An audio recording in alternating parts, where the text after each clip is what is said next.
The following program is presented by the National Committee on United States-China Relations, www.ncuscr.org. Well, welcome everybody. Thanks for coming to this program on short notice. It's a great pleasure to have Peter Hessler with us today. You know, he gets to do the stuff that those of us who study China wish we could do. You know, whether it was driving along the Great Wall or living in a village or spending a ton of time in a factory, he got to really spend time in China with the people that, you know, when we sit in New York, we always hope that we could do. And now he's produced, you know, the third of 3 terrific books. I just spent 4 days on the beach reading it. And the weather was perfect, but the book was even better. It's really a terrific read. Now, since it's just coming out today, correct? Let me read a review to you. I'm very short review, because it tells you in words better than I can what a terrific book this is. It says, in his latest feat of penetrating social reportage, New York writer Hessler again proves himself the keenest observer of the new China. He investigates the country's lurch into modernity through 3 engrossing narratives.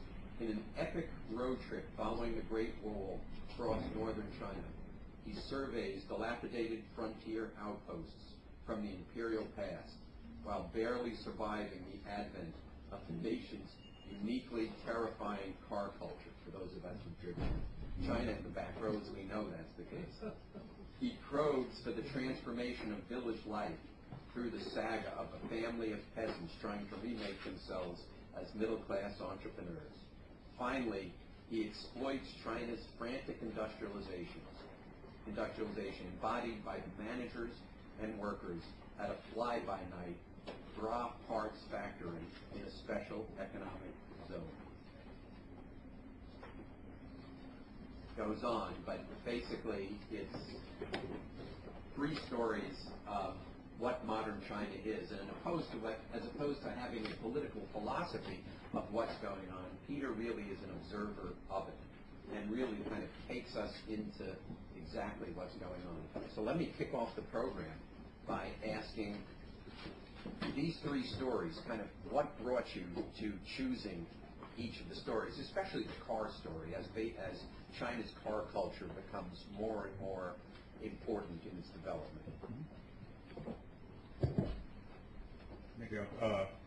Yeah, this was a sort of a long project. I mean, it started in 2001 basically, and I guess it started with getting a Chinese driver's license. And you know, maybe I can start actually by reading sort of just the introduction, which I think explains how this got kicked off. So I'd like to read the beginning couple pages of the book. There are still empty roads in China, especially on the western steppes, where the highways to the Himalayas carry little traffic other than dust and wind. Even the boomtowns of the coast have their share of vacant streets. They lead to half-built factory districts and planned apartment complexes. They wind through terraced fields that are destined to become the suburbs of tomorrow. They connect villages whose residents travel by foot less than a generation ago. It was the thought of all that fleeting open space, the new roads to old places, the landscapes on the verge of change, that finally inspired me to get a Chinese driver's license. By the summer of 2001, when I applied to the Beijing Public Safety Traffic Bureau, I had lived in China for 5 years. During that time, I traveled passively by bus and plane, boat and train. I dozed across provinces and slept through towns. But sitting behind the wheel woke me up. That was happening everywhere. In Beijing alone, almost 1,000 new drivers registered on average each day, the pioneers of a nationwide auto boom. Most of them came from the growing middle class, for whom a car represented mobility, prosperity, modernity. For me, it meant adventure. The questions of the written driver's exam suggested a world where nothing could be taken for granted. One of the questions said, if you come to a road that has been flooded, you should A, accelerate so the motor doesn't flood. B, stop, examine the water to make sure it's shallow, and drive across slowly. Or C, find a pedestrian and make him cross ahead of you. Another question said, when approaching a railroad crossing, you should A, accelerate and cross. There's always an answer that's accelerate immediately. Sometimes there's two. B, accelerate only if you see a train approaching. Or C, slow down and make sure it's safe before crossing. So, the moment I started to drive in China, I began with sort of, the motivations were basically practical. I wanted to get around, and I also wanted to find a way to have a life kind of outside of Beijing, particularly in the countryside, in the mountains north of Beijing. And I knew the license was a way to do it, but I quickly realized that I was in the middle of this incredible transformation. I guess the year that I got my license, China had 44 million licensed drivers, and by the end of last year they had 138 million. So, and basically that's kind of during the span of the 8 years that this book was researched and written, China added 93 million drivers. So all these people learning something new.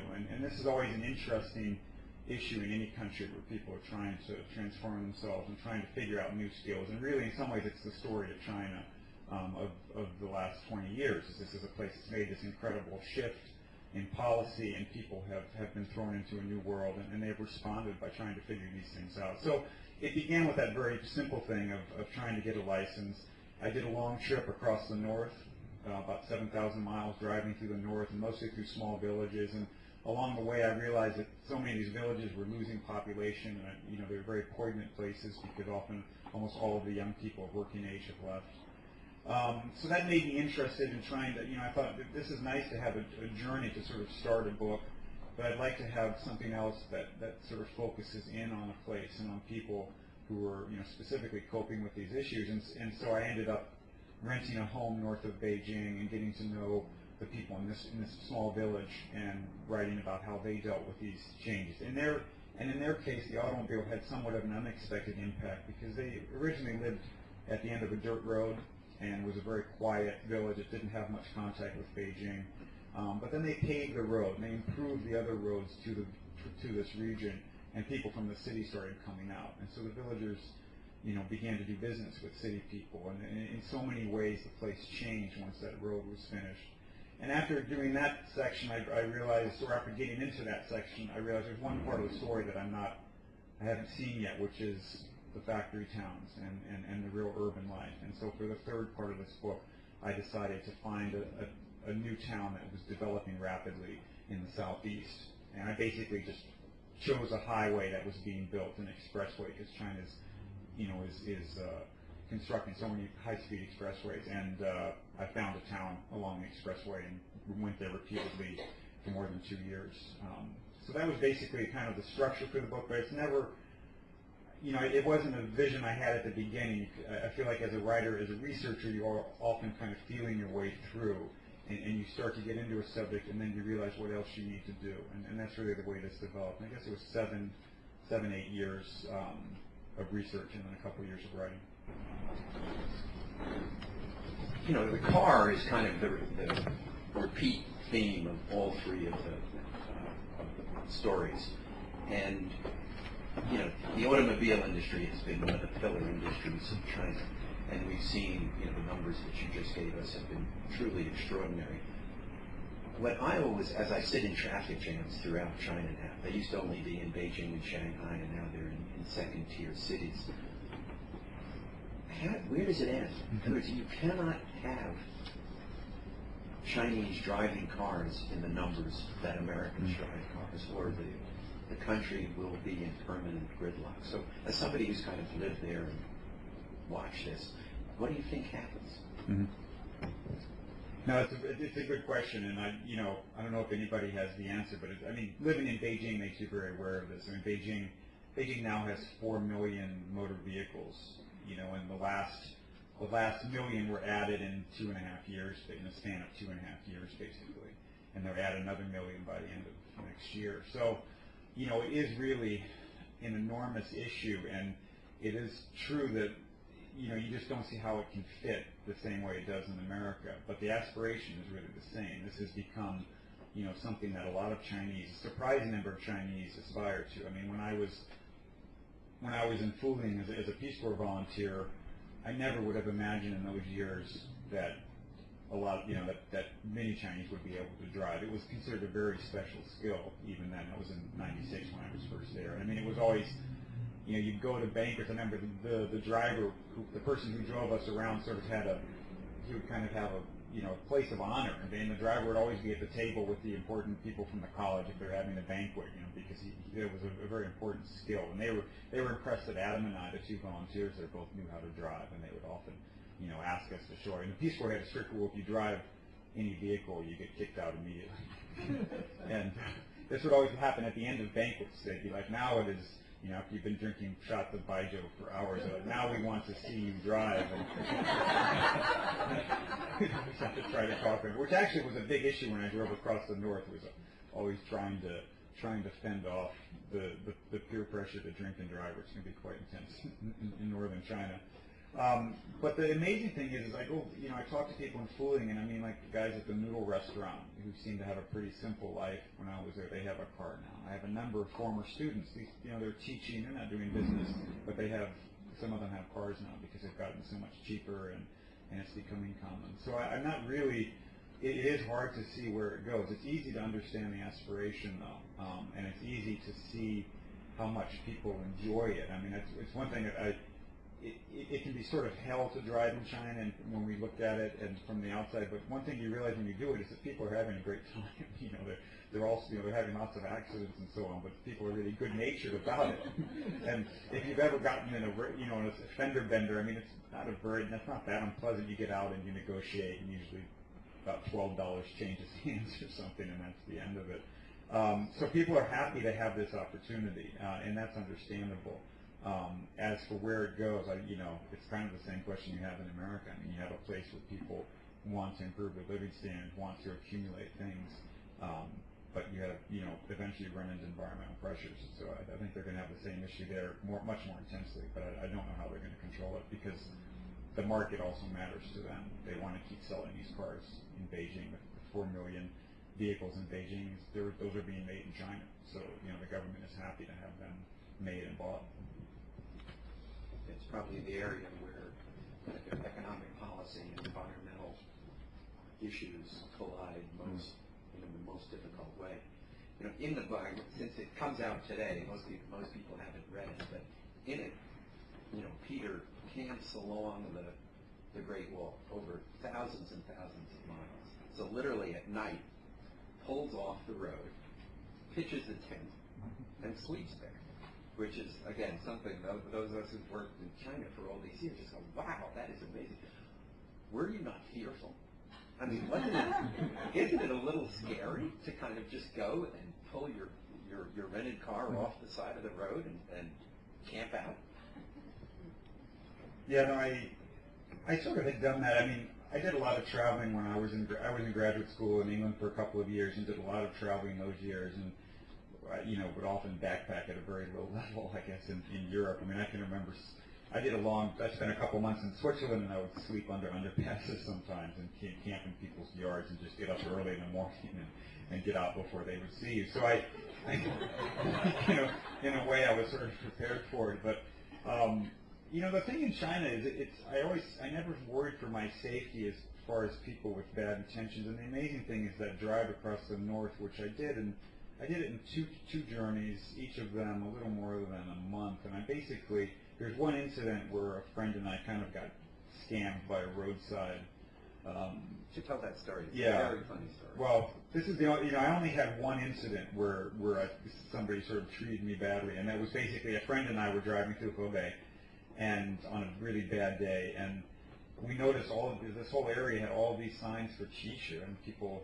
The qisha is it means literally strange stones or weird stones, and this is sort of a Chinese tradition where you have rock formations or things that look like other things, and it has maybe a shape, and sometimes you have a rock that has a mineral pattern that resembles like an old lady's face or something, and they'll sell it and people collect them. And we couldn't figure out why this area had all these qisha.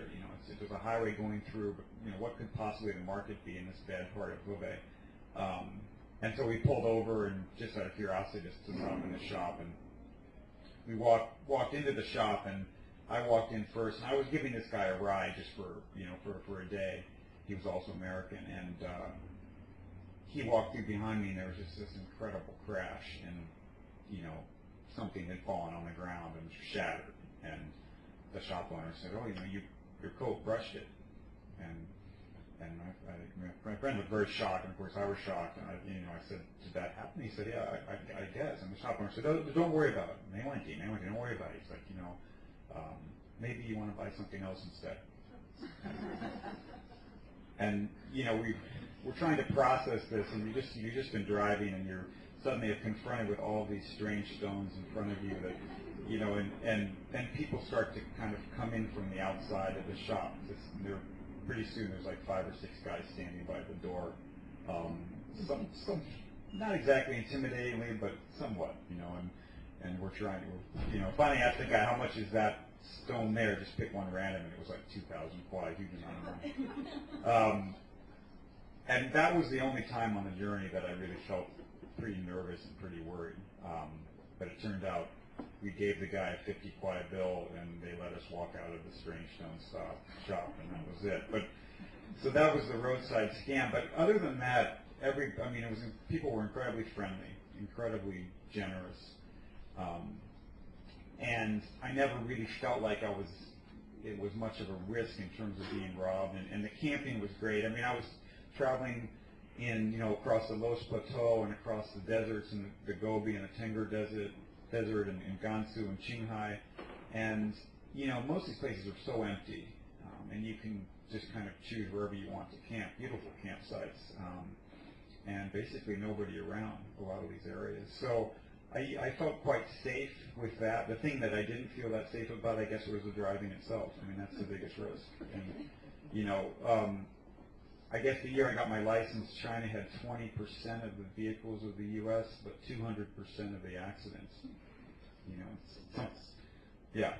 Not the accidents, I'm sorry, the fatalities. Yeah, because actually the accidents were 750,000 accidents that year.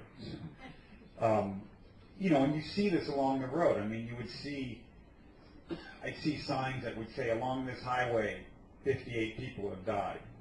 And they have the numbers that they can change quickly. It's kind of like Fenway Park. Where they have like a scoreboard, and then you'd also see these huge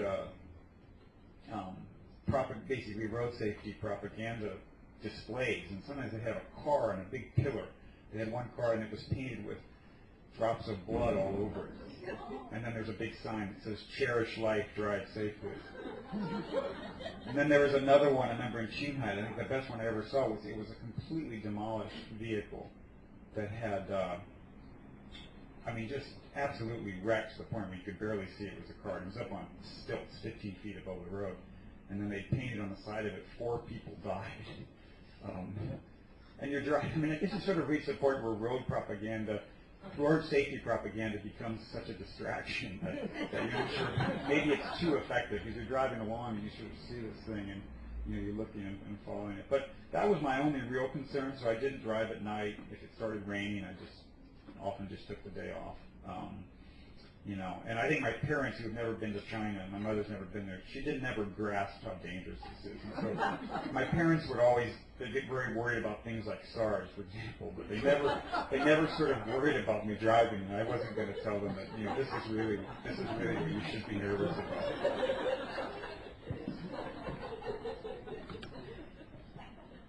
Tell us about you're a journalist and you required approval to go to all these places, and you, I guess, never or rarely had the approval. So tell us about some of your run-ins with Guhan Buman and how you kind of avoided that. Right. This is, in China, there are of course lots of rules, and people sometimes follow them, and sometimes you don't. And the rental, for example, I just rented a car. I rented a Jeep Cherokee because I could just see that if I bought a car in China, every dent was going to hurt, at least for a certain period of time, and I realized that renting was much better. And I rented from this company in Beijing that was just a great classic old school state-owned company. And I quickly realized that these guys, they didn't really care whatever I did with one of their vehicles. I mean, you could tell from the gas refill policy, you pick up the thing and they would say, they'd look at it and they'd say, okay, you've got a quarter of a tank of gas. You need to bring it back with a quarter of a tank. And the next time it would be 3/4 of a tank. And then it might be 3/8. So there's never any system to that, and they're, just sort of fly by night. And they had a rule that if you rented a car there, you're not allowed to take it outside of Beijing. Which I decided that that rule was optional, basically. I guess. And I figured that I would take my trip, and then, maybe they wouldn't know. And so I brought back the car after the first journey with like 3,500 miles on it. And the guy checks the odometer, and I wasn't sure how they were going to handle this. And he said, you added, I forget how many kilometers it was, like 5,000 kilometers. He said, where did you go? And I couldn't just lie to him and say that I had been driving around the second ring road. And so I felt sort of bad, and I said, well, I went to, Hebei, and I went to Shanxi, and I went to Shanxi, and I went to Inner Mongolia, and he's like, wow, he said, all those places. I said, yeah. He's like, all by yourself? I said, yeah. And he's like, did you? You're not supposed to do that. And I said, oh, I'm sorry, I didn't really understand. And then he said, did you stay on paved roads? And I said, well, whenever I could. And they were really happy about it. He called everybody else in the office in, and he's like, he went all the way to Inner Mongolia car. So I realized after that, okay, that rule is no longer applicable to me. This is how things work in China. There are a lot of rules, and you figure out where the envelope is, and you push it. And Chinese people are masters of doing this. They know how it works, and so it's just part of the system.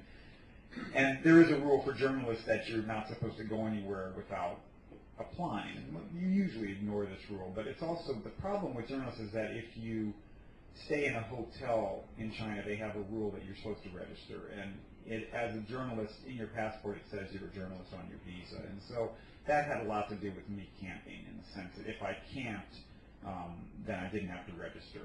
So that was often the way I skirted that. You go into a small town as a journalist, and somebody's going to, possibly check on what you're doing and maybe ask you to leave. So I'd camp, which meant that I sort of got smellier and smellier before I drove.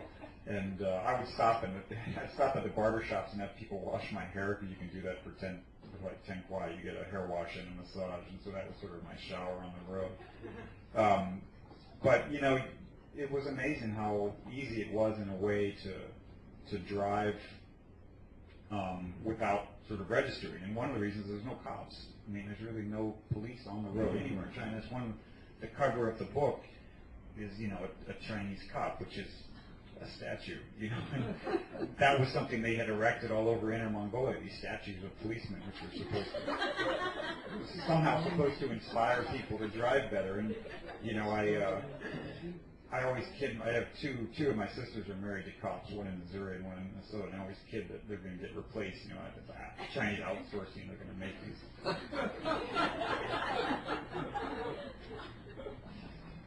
The second part of the book is about village life and this village outside of Beijing where you have this home. You develop this very deep relationship with the Wei family.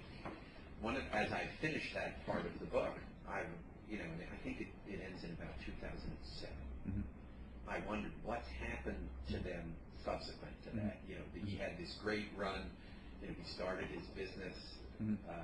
So I would say, number one, what happened? And then number two, he joins the Chinese Communist Party to get ahead, like a number of, not any ideological belief, mm-hmm. because he believed it was good for his business. Then there's this period where he thinks he may become party secretary of the little village. So my second part of the question is, did you ever think he was going to win that election? No, this is a good question.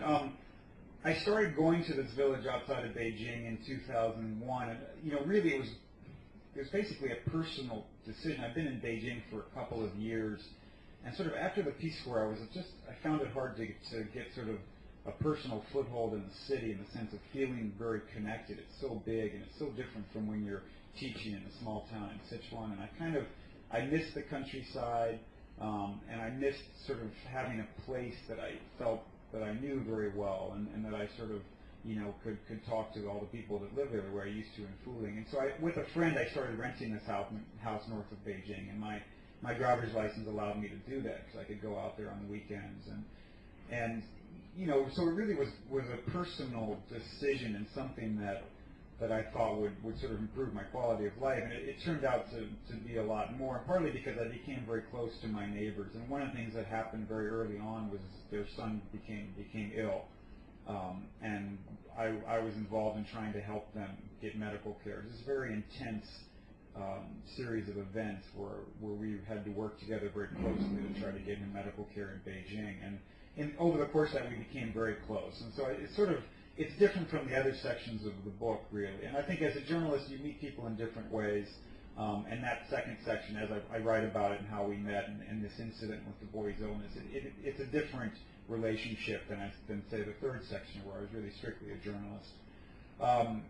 But I ended up staying there for many years. I still have a house there. And this family, the man, his name is Wei Ziqi, I mean, he responded very quickly once the auto boom happened in Beijing and people started coming out there.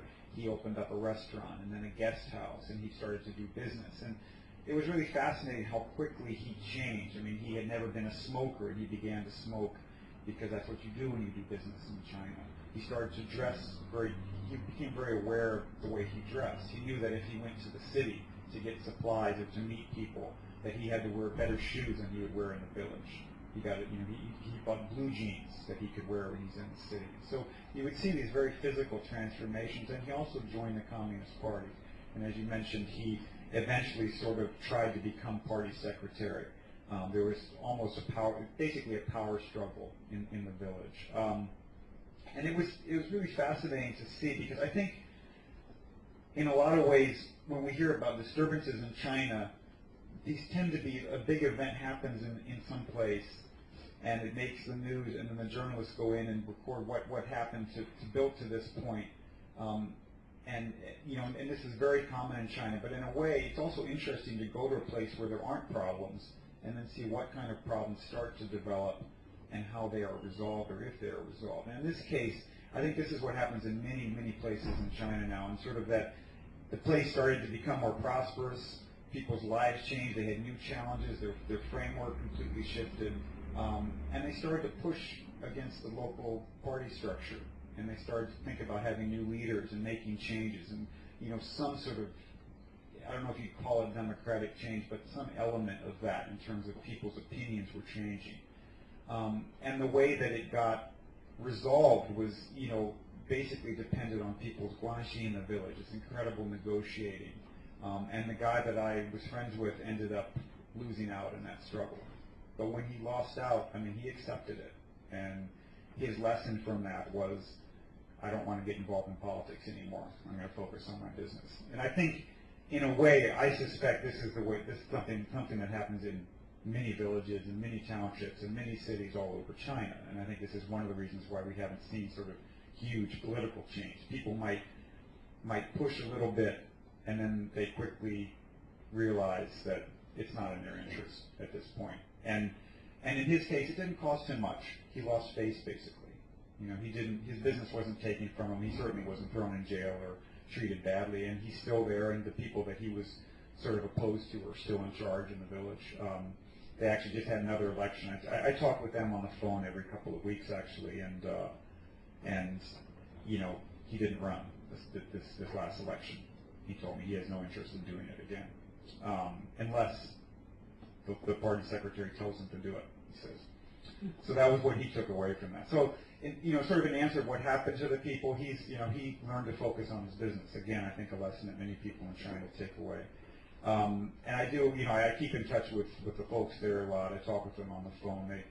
I call them, and they call me. The boy who I write about in the book is now about a 7th grader, and he calls periodically, often at 6 in the morning on Sunday. I always say, wait, Dad, you know what time it is here? And he's like, yeah, it's 6 in the morning. I mean, he knows exactly what time it is. It's not a matter of, there's no confusion, but he just thinks I should be awake at 6 in the morning on Sunday. I generally am, actually. My wife is not, and so it's less she doesn't like to hear the phone ring that early. But I still hear from them a lot, and I'll see them, I guess, next month, because I'm going back to China for a trip. It was a great microcosm of the village election system, but the interference by the township was interesting, and that the township did not really want a change. And I assume the current party secretary remained in office in this most recent election.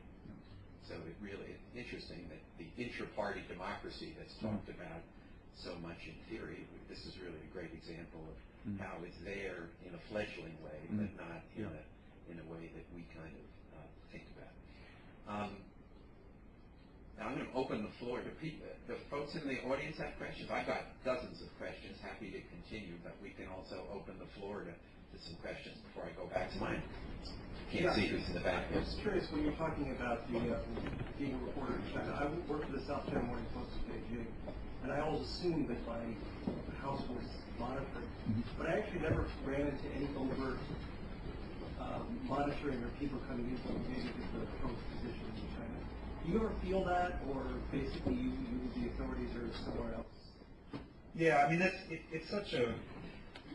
it's a big issue, and it's something people think about a lot, obviously. I think if you work for the New York Times or Washington Post, I think they monitor them very closely because their interests tend to be very political. There have been periods when I could tell I was being monitored. I mean, there was, in particular, right before Rivertown was published, and I was doing some archaeological stories for National Geographic, and I had a very weird series of events. I went back to Fuling to visit friends and to attend a former student's wedding.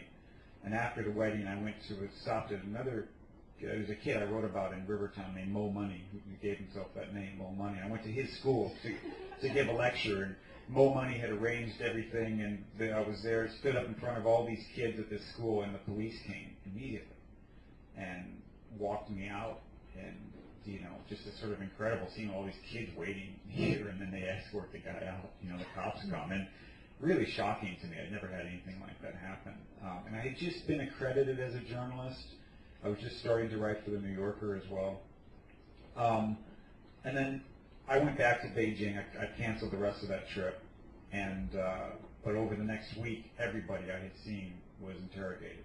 Mo Money was interrogated. The woman whose wedding I had been to, the wedding guests, I mean, it was really awful. And it really was shocking to me because I wasn't doing any research. I was just visiting friends. And it sort of, so I ended up setting up a meeting with the foreign minister, somebody from the foreign ministry who I knew was a little more open than some of the other officials in Beijing. And I had this conversation with her, and I explained what happened. I said, this is very strange. And she said, well, National Geographic has been doing some research in sensitive regions. And I said, well, I spent a week with the Terracotta Warriors in Xi'an. I mean, I'm not sure how sensitive that was. It was like fully approved, and I mean, they are statues, right? And so, but it really shocked me. But then I talked to the geographic folks, and it turned out that somebody was doing a project in Tibet, and I had no idea. But this had moved around. So I think sometimes something happens that triggers it. And then I had a conversation with her, and no, this didn't happen anymore, and the people in Sichuan were not hassled. So I think sometimes, it's very unpredictable. I think they probably collect a lot of information, but I don't think they have much time to analyze it. I had another Peace Corps friend who had taught kids just like I did in Sichuan, and one of his students, his job that he got after graduation was going to Tibet and following foreigners around, overhearing their conversations, which to us might sound sinister and so on, but I mean, my friend who had taught this kid said that unless they were saying, hello, how are you, that he wasn't going to pick up anything about you, basically. So I kind of, and you look at America has monitored, look at what we did with 9/11, and I mean, how hard it is to analyze information, and it's easy to collect, hard to analyze, and I suspect in China that's even more dramatic. So, and for me, because I wasn't doing heavily political things, I don't think they cared that much. And so after that incident, and that was early, I think they also knew that Rivertown was coming out, and they might have been trying to figure out who I was and what I was doing. But since then, I never got a sense that I was really being followed that closely. And in the factory town where I went for 2 years, unbelievable, I never had any incidents, and I never applied. I mean, I applied for interviews over and over, and nobody ever talked to me officially, but they would never agree. But I'd show up and spend a week, and I wouldn't have any problems. So that's often, I mean, that's why there's a statue of a cop really on the cover of the book, because in a way that's how China often feels. It is an authoritarian country, and the rules are in place, but often they're not really enforced. Albert? Yeah, I did a doctoral dissertation in South Korea in the 70s, which is about maybe where China is now, and on highways and the way that they affected life. And after all the data, there's just a huge leftover impact, and it seems like the people really changed as a result of the contact that the roads brought to them. And it sounds like you talked about a shifting framework. Could you say a little bit more about how the actual, just the contact and the back and forth capability really changed the whole functioning of the societies we live in? Right. I mean, in the village, for example, I mean, I mentioned how people in the village could start to do business. These had been farmers, and they farmed at a pretty low level. Their income immediately increased because they could do business. But with people from the city, they also could sell their goods in a more competitive way because buyers could arrive and drive all the way to the village. In the past, they couldn't. So suddenly you had more competition for their walnuts, and the price would change like every day, which had never been the case. It used to be stable throughout the season. And so they learned to negotiate harder. They would sometimes withhold their crop for a while. All of these things shifted immediately. And then there's a lot of social change too. I mentioned Weizhi, a man who started to do business.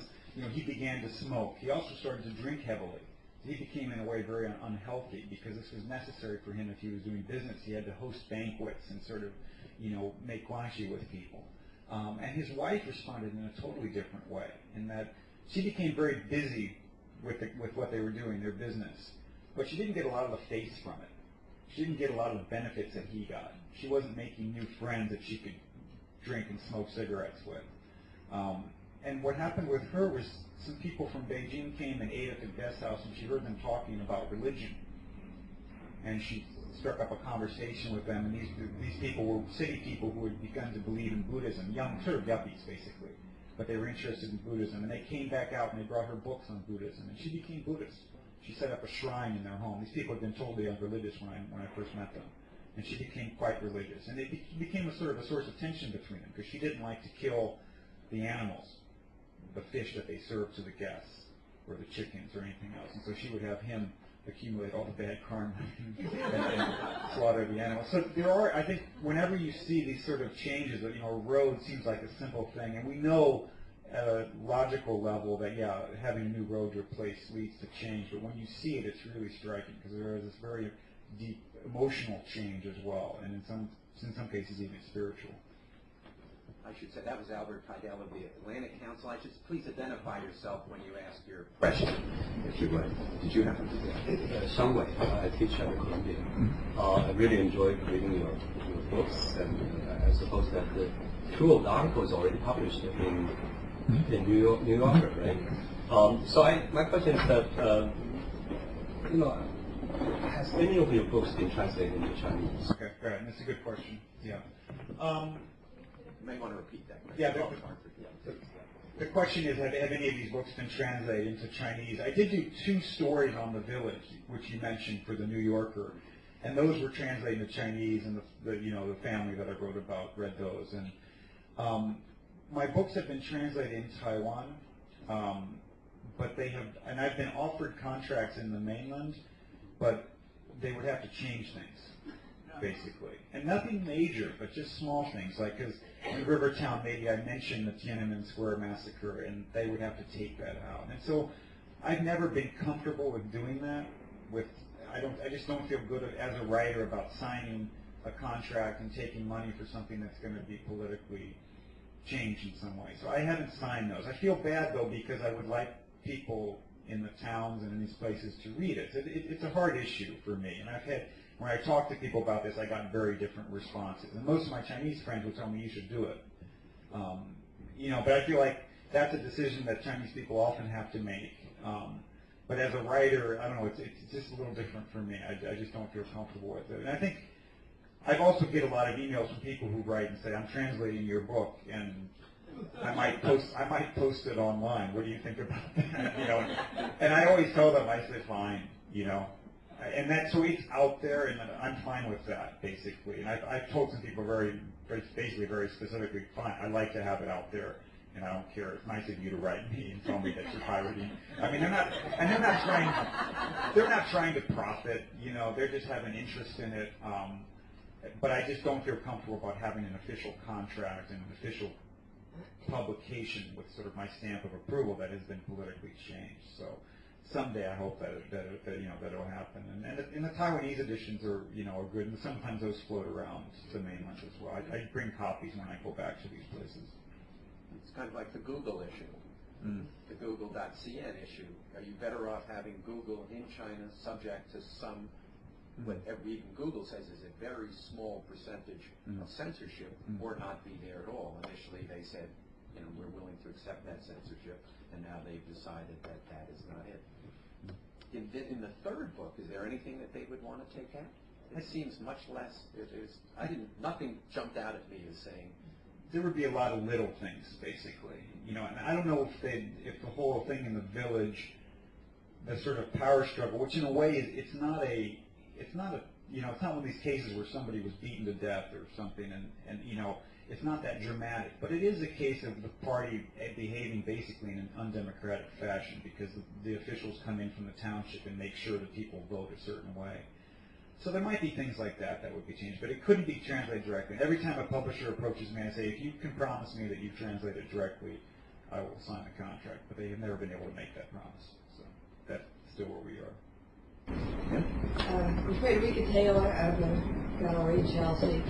I wonder, besides the advent of the car, hasn't the cell phone and the internet changed China as well? The question is if, in addition to the cars, the cell phone and the internet changed China, and certainly. And that was another big moment for this village, was when the cell phone tower was built and people started to get cell phones.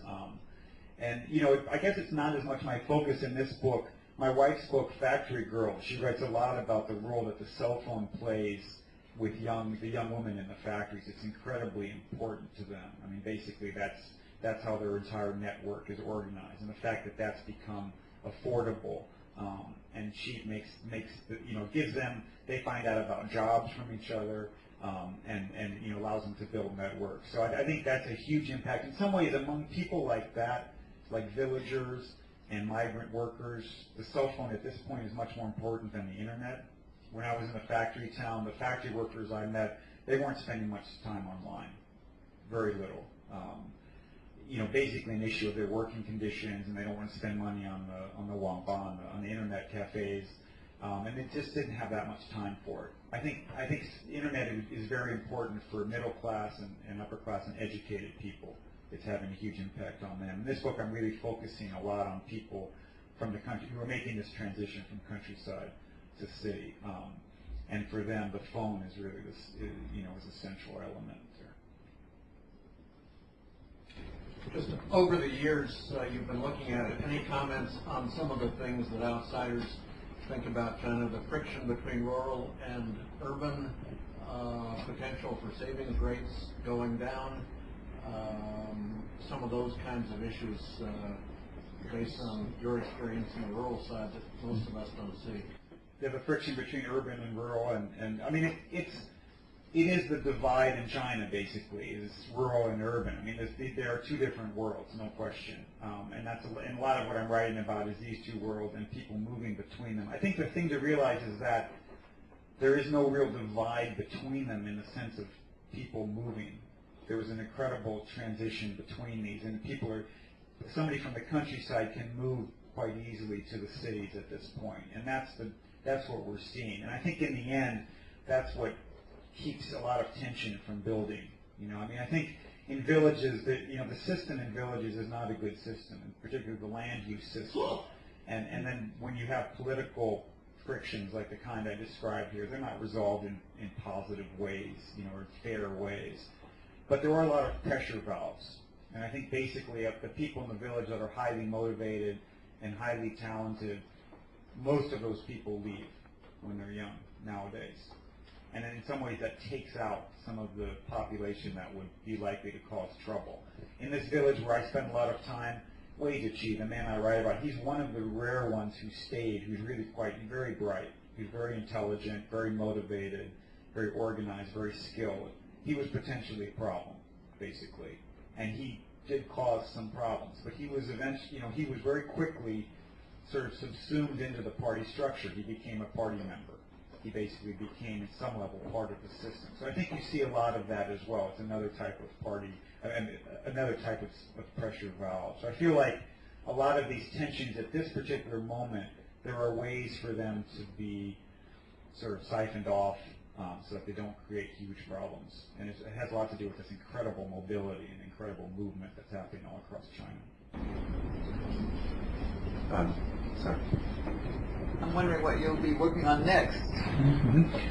The question is what I'm working on next. I'm doing some magazine projects in the States. I live in southwestern Colorado, and I'm writing right now. I'm spending a lot of time in towns that mine uranium in southwestern Colorado, which is a world apart from what I've done. But there's lots of links in a way. I mean, it reminds me of going to small places in China in some sense. So I felt like as a writer, after finishing this project, I felt like I was sort of closing a chapter, and I felt happy with the way the three books fit together. But I felt like I wanted to write about different subjects, basically as a writer, to make sure I'm continuing to learn and to have new challenges. I think the plan is my wife Leslie and I we would like to move overseas again and study another language for a while, and then go back to China eventually. I'm sure we will. But I think we'd like to do something different for a few years. And we're thinking about moving to the Middle East and studying Arabic and writing about a place that's totally different from China. And I think that's part of the goal, and it's one of the reasons we moved to a very small town in Colorado. We wanted sort of a shift. I think as a writer, it's very, very healthy. And we know that China will be there, and that we'll be happy to live there at some point in the future. What do you, I know what we miss most. We'll miss most having a reporter in Beijing who gets outside of Beijing and, delves deeply into what's going on. What do you miss most about China? I mean, in a way, both Leslie and I were surprised that we were very happy moving back. And partly because, we moved to a place with 700 people, and there's one stoplight in the county. It couldn't have been more different, and we're on top of a mesa. And I go for runs, and I've seen mountain lions twice, and it's just a different world, and we sort of liked having that complete shift. And we found that, in a way, we weren't terribly homesick for China. We weren't, we certainly never felt like we got to get out of this place and sick of China. Never reached that point. I guess the goal has always been to be happy where you are and to find things there that engage you and interest you.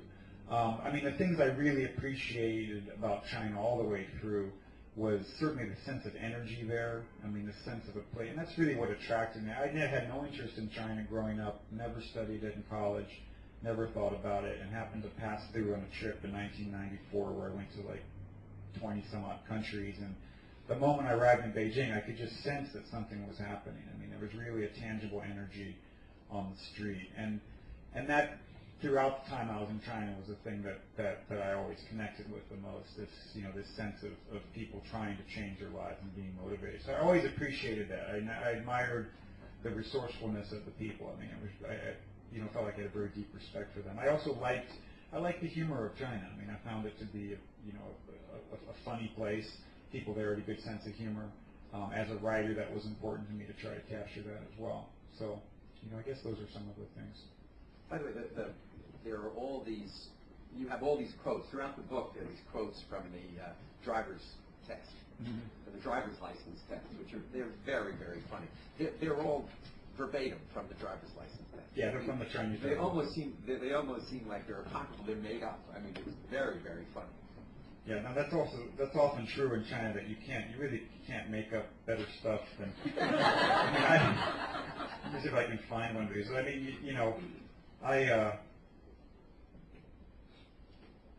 I started as a fiction writer. That was my interest in college, and I ended up by the end of college, I was taking some nonfiction courses, and you know, I kind of gravitated to nonfiction, but it was also true that in China, you know, you really didn't need to make anything up, and it was like so much good material. This is one of the questions. This is from the Chinese exam. If another motorist stops you to ask directions, you should A, not tell him. B, reply patiently and accurately. C, tell him the wrong way. What's the right answer? That's the thing. Immediately, just like there was another question. There's another question that says, when passing another driver, you should A, pass on the left. B, pass on the right. C, pass wherever possible. All three of those are correct. You know, but you know, so the humor was important to me, and I know, you know, I felt like it has to be in balance. And I wouldn't want to write a book that's just a comedy routine, but it's part of the fullness of life. And I feel like you want to write about the serious issues, but you also want to have these moments of lightness. I feel like, I guess that was always one of my gripes with traditional journalism. I felt like it makes China seem very serious often, and really sort of somber and heavy. And it just didn't feel, you know, the Chinese people weren't like that, and they have a very good sense of humor. A lot of it is voice. You know, if you write for a newspaper, you can't use the first-person voice, because of the way journalism has these structures. So and journalists themselves have a great sense of humor. You talk to them and they're very funny, they tell engaging stories, but it can't come out on the page because their editors won't let them use some of the tools you need. And first person is really critical to humor. You know, if you think about it. As a writer, you know, I've spent a lot of time thinking about this, it really depends on that. And if you take away that tool and you lose a lot, you know. And so one of the reasons why I sort of gravitated away from traditional journalism, I came to China as a writer. My interests were always there, and I wanted to be able to use everything that I could as a writer, and I felt like there's too many of those things that were, you know, sort of taken away. Over here, and then first. My name is Caroline Bliss, and I've lived in China for a year and a half. So I guess my question is very broad, but I feel like a lot of times when I was living there, I would meet other foreigners, and they were always kind of getting surprised by a lot of things that I would almost sort of forget about because I was just getting used to them. And you just seem like you have such a rich body of knowledge about so many aspects of China. I guess I'm wondering, right now in this day and age, especially after you've written this book, now what is it today that kind of surprises you about China? I mean, I guess you're continually surprised by people's ability to adjust and to reinvent themselves. I mean, just the ways in which they can do it. I guess it comes down to resourcefulness. I think as far as the general trajectory, I never felt that surprise in the sense of by the time I finished in Fuling, I kind of had a sense of the way the place was developing and how people were responding. And I never felt like, oh, it's going to blow up and collapse in 2 years or something. I never kind of had that feeling. But I think the thing that just continually impresses you is this flexibility and resourcefulness, and also the speed. I mean, basically the pace at which things happen. I mean, in this book I describe, in the factory town in particular, how fast things get built, how fast decisions are made. I mean, people are incredibly mobile in their thinking, you know, and they don't worry. I mean, they're capable of taking big risks, and part of it has something to do with not having that much to lose. You know, when I'm in America, I noticed that Americans have a comfortable life, and you know, it's harder to sort of invest your life savings in a factory that's going to make these little rings that connect to brassiere straps, you know, because for obvious reasons, right? And I think also Americans, I think they're more traumatized by it. Like the financial crisis, you know, it seems like it weighed very heavily on Americans. Whereas when that happened in China, I was talking to people in the factory town.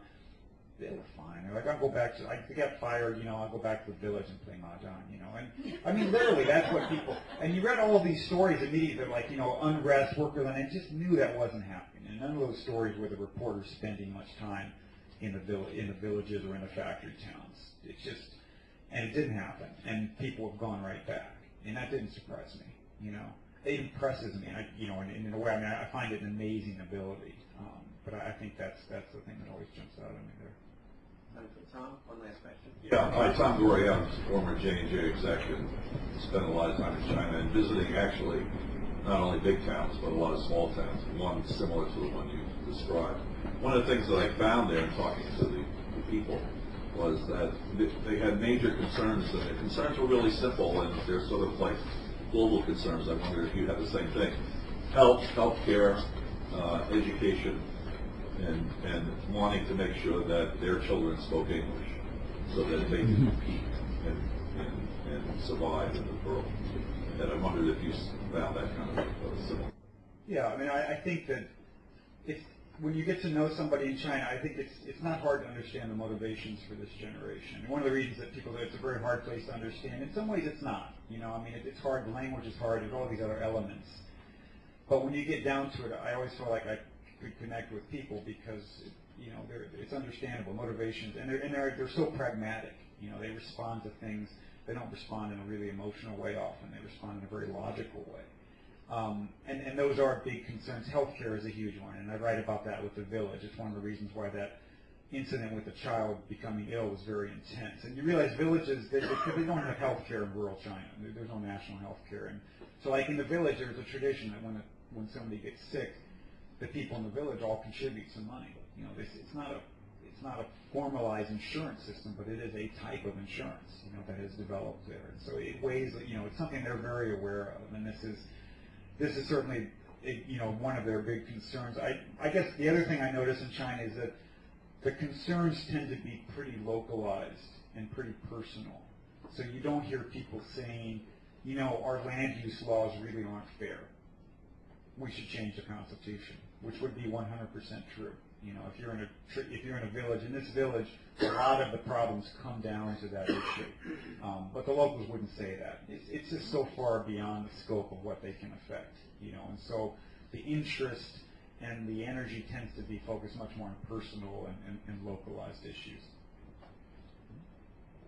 We're at it, by the way. One of my questions related to the changes that are upcoming in the land use regulations, that they're providing certain protections for people, but I think we're out of time. We can talk about that afterward. First, let me thank the Idlewild Bookstore for providing us this lovely venue for this morning's program. It's much appreciated. And let me thank Peter for what was a wonderfully illuminating and enlightening discussion this morning. He's staying around for 15 minutes to... I'm sorry? I was going to say, sign books, yes.